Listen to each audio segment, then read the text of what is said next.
I'm Richard Saxton, and behind me is Hong Kong, a population of 6 million people and known as the gateway to China. In Chinese, Hong Kong means fragrant harbor. This city will take on a new fragrance midnight June 30th, 1997, when it reverts back to China. The troops aren't going to come marching in 1997. Nothing's going to happen. All that has happened is the British administration will be exchanged for a mixture of local and with some PRC elements in it. I just cannot believe that they're going to do anything which is likely to jeopardize Hong Kong. I mean, they're really being given a gem which can provide a tremendous amount to the future economic progression of China. Investors will have to be much more kind of flexible in their approach to do business here. Maybe they'll have to learn to avoid laws and regulations, and they may have to contend more with red tape, with corruption than they had to live with before. Hong Kong will be the first territory that China reacquires from other people. So they definitely have to make sure that Hong Kong looks good and does well, so that in the next move will be the reacquisition of Taiwan back into the fold. There's going to be a destabilizing time, but in the end analysis, China is 1.2 billion people. This place has the infrastructure to serve China. And in the long haul, I think Hong Kong has a tremendous future with China. Personally, I think it will be a big anticlimax. I think business will be as usual. I think there will be more higher frequency of travel into China and more China businessmen coming into Hong Kong.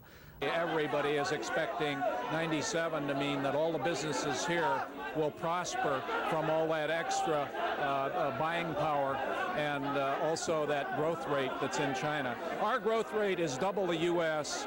and China's is double ours. I think the environment is very challenging to assess. My opinion is that there will be a lot of fluctuations in the next 5-6 years, and definitely there'll be a downturn. But overall, over the long term, I think Hong Kong's future is very bright. There are enough things that could go wrong between now and then that the stock market, which tends to overreact anyway, could give you a nice big downdraft, a Tiananmen Square type buying opportunity. And that's the moment to jump into the Hong Kong market with both feet. Are you worried as a businessman here? Well, I don't think there's any change. I'm not afraid of 1997.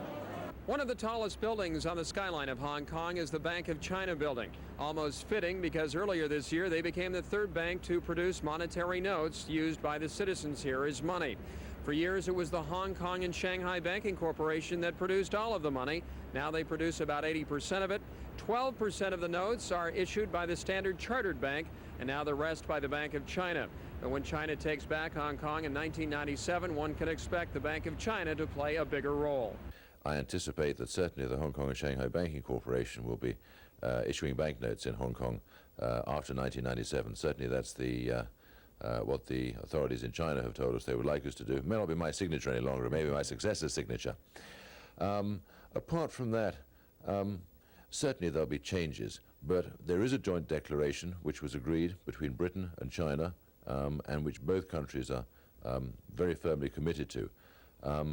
Amongst those things, it gives Hong Kong the right to decide its own economic policy, its own monetary policy, and indeed its own taxation policy. So no, I don't see any of the commercial or monetary freedoms that we see in Hong Kong today changing to any major degree, and I certainly don't see the relatively low tax rate we enjoy being changed dramatically. The trading day is over here at the Hong Kong Futures Exchange, and so is this part of our series, Hong Kong Investing Now and for the Future. Join me for more in our series all this week, only on the Business Channel.